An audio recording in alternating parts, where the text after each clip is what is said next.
இன்றைய தியானம். சும்மா இரு.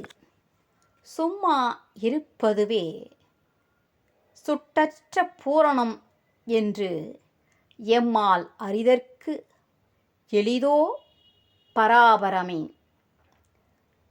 உரை ஊற்றிய பால் அசையாது ஓரிடத்தில் வைக்கப்படும் பொழுது அது நல்ல தயிராகிறது. அசையாத நீர்ப்பரப்பின் மீது பொருள்களின் பிம்பம் உள்ளபடி தென்படுகிறது.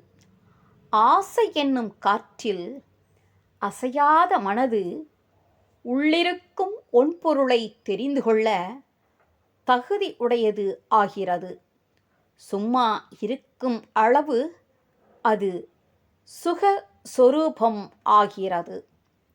சும்மா இருக்க சுகம் சுகம் என்று சுருதி எல்லாம் அம்மா நிரந்தரம் சொல்லவும் கேட்டும் அறிவு இன்றியே பெம்மான் மௌனி மொழியையும் தப்பி என் பேதமையால் வெம்மாயக் காட்டில் அலைந்தேன் அந்தோ என் விதி வசமே.